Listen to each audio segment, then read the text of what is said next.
Thank you, Mr. Vice President. International Educational Development and the Association of Humanitarian Lawyers continue to be very preoccupied by the situation of the Hmong peoples in the Lao People's Democratic Republic.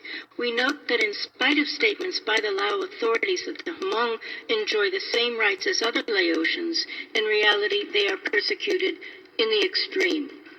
We recently met with a special advisor to the Secretary General on the prevention of genocide and mass atrocities, and we are pleased with his response. We note that the Laotian authorities have attacked and killed Hmong after the Council's previous sessions. We fear this challenge to the United Nations will continue until there is United Nations action. We again stress that the acts of the Laotian authorities constitute the crime of extermination under the statute of the International Criminal Court.